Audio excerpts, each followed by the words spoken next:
ஏன்னா அவங்க ஒர்க் பண்ற அந்த ஏரியா தான், அவங்க ஒர்க் பண்ற ஃபீல்டு வேற, நம்ம ஒர்க் பண்ற ஃபீல்டு வேற. அஸ் எ டீச்சர் வந்து பலிபீடத்துல நிக்க முடியாது. பலிபீடத்துல நிக்கிறவங்க தான் இவங்கெல்லாம். சரியா? இவங்கெல்லாம் அனுப்பப்படுகிறது. இவர்கள் கிருபை அதிகமாக பேசி ஜனங்களை கொண்டு வந்துடுவாங்க பலிபீடம் வரைக்கும். இந்த பலிபீடத்தில் இருக்க ஜனங்களை தான் பரிசுத்த சொல்றது கொண்டு போய் இங்கே தான் வார்த்தது. ஏன்னா வெட்டுறது குத்துறது எல்லாமே சரிப்படுத்துறது எல்லாம் இங்கே தானே. அப்போ இஸ்ரவேல் ஜனங்க ரொம்ப உற்சாகமாக கிளம்பி அவங்களோடு கூட நிறைய பேர் வந்துட்டான். வந்து அந்த ஞானஸ்தான முறையே எடுத்துட்டான். உள்ள கிடந்தான் படுத்துச்சு, உள்ள வந்துட்டா தானே ஞானஸ்தானத்துக்கு அடையாளம். அற்புதத்தை பார்த்தா எல்லாம் பணம் உள்ள வந்துட்டான்.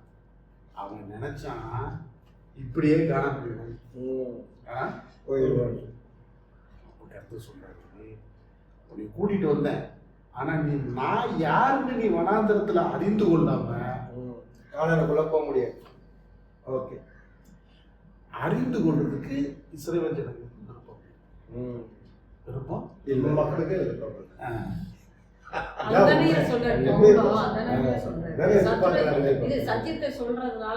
சத்துருவாக்குறேன். ஏன்னு சொன்னா இவங்களுக்கு தப்பான நம்பிக்கை.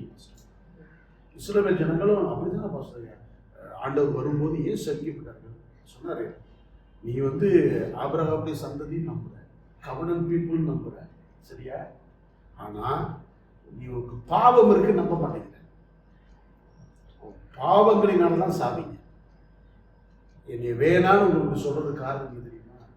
உங்கள்ட்ட இருக்கிற பாவம். நீ நீதிமான இருக்குன்னா என்னுடைய நடக்கைகளுக்கும் என்னுடைய பழக்க வழக்கங்களுக்கும் நீ பயப்படுவ. நீ ஆபிரகாமுடைய பிள்ளைன்னு சொல்ற, ஆனா கொல்ல வர்ற.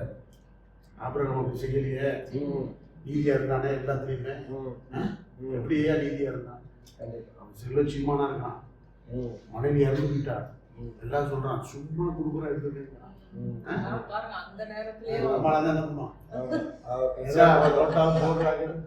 சரியா?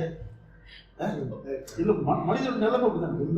அப்ப ஆபிரகாமுடைய ஆசீர்வாதத்தை பெறும்பொழுது கேரக்டர் நமக்கு தானே வரணும். எப்படி நிக்கிறாரு பாருங்க. என்னன்னா இன்னைக்கு கொடுத்துருவ, நீ இன்னைக்கு கொடுத்துருவ, நாளைக்கு சொல்லி காமிச்சிருவ.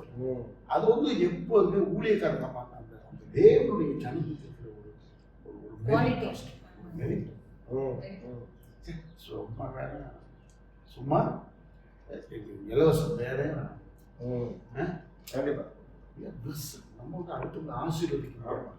பிச்சை எடுக்கிற மாதிரி எங்க குடும்பம் கேட்கறதுக்கு வேலையே இல்லை. என்னை கூப்பிடுங்க கிறிஸ்மஸ்க்கு, கூப்பிட்டு வந்து எதாவது தாத்தா தானே லிஸ்டா கொடுக்குறீங்க. அப்படியே கேட்டது தாத்தா தான் கொடுக்குறீங்க. சரியா? அப்ப நம்முடைய சந்ததி, ஆபிரகாமுடைய சந்ததி அப்படி அல்ல. வருஷம் எடுங்க, தாவீது எடுத்துக்கொள்ளுங்க, வேணும்னா வேணும், ராஜயோக்கியமா கொடுத்து கொடுக்குறான், வேணும் எவ்வளோன்னு சொல்லு கொடுத்துரும். சரியா? தெய்வம் பிள்ளை வருஷம் நீங்க பார்த்தீங்கன்னா எல்லாமே அது ஒரு குவாலிட்டி. தன்னுடைய பொருளை என்ன செய்யக்கூடாது, கூடாது. ஏன்னா சபை கட்டணுமா, அது வந்து இந்த இடம் புறம்போக்குங்கிறான், ஏமாத்துறான், வேறே வேலையா புறம்போக்கு. நான் செய்யப்பட்ட சபையை கட்ட மாட்டேன், எனக்கு கத்தர் கொடுப்பாரு, ஏன்னா நாங்கள் தான் சொல்றோம்.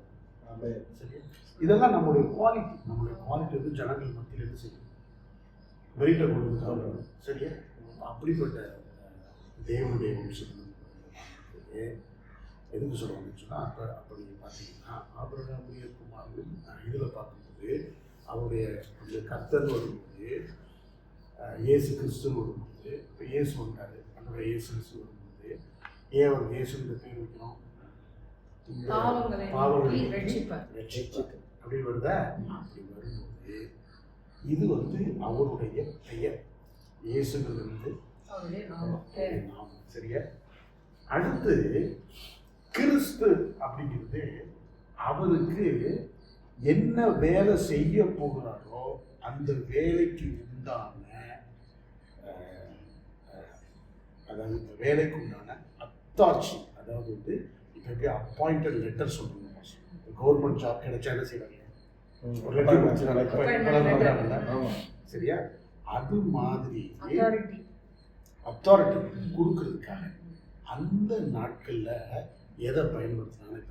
இப்போ இப்போ கிறிஸ்துன்னு இருக்கு தானே, கிறிஸ்துங்கிற வார்த்தை இப்போ இயேசுன்னு சொன்னேன், நம்ம பேர் கிடையாது. அது வந்து ஜெர்மானிய பேர் வந்து சீகன் பால் சொன்னதுனால இயேசுன்னு வச்சுட்டாங்க. தமிழில் வைக்கல. தமிழில் வச்சிருந்தா ரட்சகன் தான் வச்சிருக்கணும். ஹீப்ருல வச்சிருந்தா யேசுவா. அது வரைக்கும் கிளியர் தானே. இப்போ அடுத்த வார்த்தை வந்து கிறிஸ்துன்னு வரும்போது நல்லா புரிஞ்சுக்கொள்ளுங்க. கிறிஸ்துவ தமிழ் பேர் அல்ல. கிறிஸ்துவம் தமிழ் பேர் அல்ல. கிறிஸ்துவ இங்கிலீஷ்ல வந்து கிரைஸ்ட். இங்கிலீஷ்ல ஏன் கிரைஸ்ட் இருக்கு? கிரீக்ல வந்து கிறிஸ்டாஸ். கிறிஸ்டாஸ்ங்கிற வார்த்தை சரியா? ஏன் கிறிஸ்டாஸ் இருக்கு? ஹீப்ரு அப்படின்னா மெஷாயா அப்படிங்கிற வார்த்தை. மெஷாயா அப்படின்னா என்ன? அபிஷேகம் பண்ண, அபிஷேகம் பண்ணப்பட்டது. அபிஷேகம் பண்ணப்பட்டது. ஓ, அபிஷேகம் பண்ணப்படுதல். சரியா? அந்த மெஷாயா அப்படின்னு சொன்னா என்ன அர்த்தம்? இந்த அபிஷேகம் ஏன் அப்படின்னு தெரிஞ்சு. இப்போ இந்த புஸ்தகத்தை நமக்கு எழுதுறது வந்து ஐயர் மார்க்கு தான் எழுதுனாங்க. தமிழில் மொழிபெயர்த்தது வந்து ஐயர் மார்க்கு தான் எழுதுனாங்க. அதனால அவங்க என்ன பண்ணாங்கன்னா அவங்களுடைய அண்டர்ஸ்டாண்டிங் இருக்கிற சமஸ்கிருத வார்த்தையில் தான் மொழிபெயர்த்துருக்காங்க. நிறைய இருக்குது. 80% சமஸ்கிருத வார்த்தை உள்ள இருக்கு தமிழ். சரியா? அதனால அர்த்தங்கள் வந்து அப்படிதான் புரிஞ்சுக்கணும். இப்போ பார்க்கும்போது அபிஷேகம் சொல்லும்போது இன்றைக்கு கோயில்கள்ல ஒரு சிலை மேல ஊற்றுவாங்க. அந்த அபிஷேகம் நம்ம நினைச்சுக்கிறாங்க. சரியா? அதனாலதான் அவங்க அபிஷேகம்னு வச்சாங்க. அவங்க அபிஷேகம் பண்ணப்பட்டவர் சொல்றது காரணம் தான். சரியா? ஆனா ரீசன் என்ன அப்படின்னா, பழைய ஏற்பாட்டுல அபிஷேகம் பண்ணப்படுதுன்னா ஒரு அப்பாயிண்ட் பண்றதுக்கு நல்ல விலை கொடுக்கும். நீங்க ஒரு ராஜா சொன்னா உங்களை அபிஷேகம் இது சவுல் போல. அங்கேயும் அபிஷேகம் எண்ணெய் ஊற்றுறதுனாலே அபிஷேகம். ஆமா பாஸ்கர், அந்த எண்ணெய் ஊத்துறது, அந்த எண்ணெய் ஊத்துறதுக்கு உண்டான அண்டர்ஸ்டாண்டிங் என்னன்னா அன்னைக்கு இருக்கிற அப்பாயிண்டட் லெட்டர் மாதிரி அது. ஓகே, ஓயாம அபிஷேகம் பண்ண மாட்டாங்க. நான் சொல்றது நல்லா விளங்குது. ஏன் சொல்றேன்னா இன்றைக்கு திருச்சபையில் உட்காந்து அபிஷேகம் பண்ண அபிஷேகம் பண்ண அபிஷேகம் பண்ண என்ன நினைக்கிறான்? ஆண்டவர் வந்து இந்த மாதிரி ஊத்துவாருன்னு நினைக்கிறான். நம்மளுடைய சிந்தனை அப்படிதானே வந்துருச்சு. வந்து ஊத்துவார் போலக்கு அப்படின்னு ஊத்துவார் போலக்கு அப்படின்னு நினைக்கிறாங்க. அப்படிப்பட்ட அனுபவம் விஷயம் பண்ணப்பட்ட ஒரு காரணம் என்னன்னு சொன்னா, ஒரே ஒரு தடவை அவருக்கு என்ன பண்ணப்படுது, எல்லாருக்குமே பரிசுத்த வந்து கொடுக்கப்பட்டு நம்ம ஊர்ல எப்படி லெட்டர் அப்பாயின்மெண்ட் ஆர்டர் இந்த இருந்து கலெக்டர் கொடுத்தா அதுக்கப்புறம் அவன் ஃபுல்லா இருந்தான். கலெக்டர் தானே, சரிதானே? ஒவ்வொரு நாளும் ஊக்க மாட்டோம் தானே,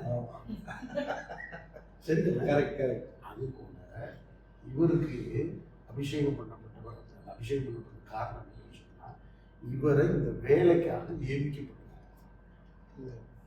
சரியா? இவர் என்ன பண்ணுவார்னு சொன்னா, இவர் இயேசு கிறிஸ்து என்ன பண்ணுவாரு அப்படின்னு சொன்னா, யாரெல்லாம் பாவின்னு வர்றீங்களோ அவங்க யாரெல்லாம் இயேசுன்னு கூப்பிடுறீங்களோ ரத்தத்தை கொடுத்து அவங்க என்ன பண்ணுவாங்க. சரியா? இப்ப இவருடைய புதிய உடன்படிக்கை தான் நம்ம படிக்க போறோம். சரியா? அப்ப நம்முடைய கர்த்தரும் ரட்சகருமாகிய இயேசு கிறிஸ்துவின் புதிய ஏற்பாடு, புதிய உடன்படிக்கைனா இந்த புஸ்தகத்தை நம்ம ஆரம்பிக்கணும். சரியா? இதுக்கு முன்னாடி இது எல்லாத்தையும் நம்ம படிச்சுட்டா தான் ஆபிரகாமுக்கே வர முடியும். இப்போ மூல பாஷையை கிரேக்கிலிருந்து தமிழில் மொழிபெயர்க்கப்பட்டு இன்னொரு காரியமும் சொல்லியிருந்தேன். புதிய ஏற்பாடு வந்து புதிய உடன்படிக்கையை நம்ம சொந்த மொழியிலே படிக்கணும். சொந்த மொழியிலே படிக்கணும். ஏன்னா அதுக்கு வந்து அர்த்தங்கள் தான், சம்பவங்களும் ஆலோசனையும் சொல்லப்படும். 4 சுவிசேஷ புத்தகங்கள் எப்படி சொல்லப்பட்டிருக்கு? சம்பவங்கள் இருக்குது, ஆலோசனை, அதுக்கு நிருபங்கள்ல ஆலோசனைகள் இருக்குது. சரியா? தீர்க்கதரிசன புத்தகம் வந்து வெளிப்படுத்தும் விசேஷத்துல தீர்க்கதரிசன புத்தகம் இருக்கு. சரிதானே? இது எல்லாமே இது 3 வந்து நம்ம சொந்த மொழியிலே படிக்கலாம். சொந்த மொழியிலே, தாய்மொழியிலே படிக்கும். எந்த பிரச்சனையும் கிடையாது, தாய்மொழியில படிக்கலாம். ஆனா எதை நம்ம சொந்த தாய்மொழியில படிச்சா புரிந்து கொள்ள முடியாது அப்படின்னா வேதத்தை அப்படி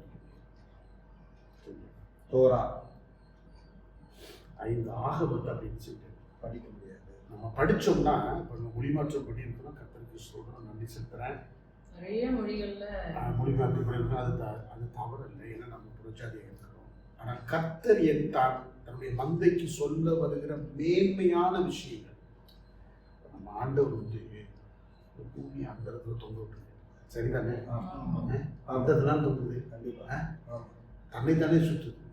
எது பேஸ் பண்ணி சுற்றிக்கிட்டு இருக்குதுலாம் அவ்வளோ வெயிட், சரிதானே? கண்டிப்பா. சரிதானே? அப்போ அப்படிப்பட்டவர் இந்த பூமி 24 hours சுத்தணும்னு சொல்லி பிளான் பண்ணி கொடுத்தாங்க. அவருடைய வேதம் எங்கிருந்து வருகிறாரு?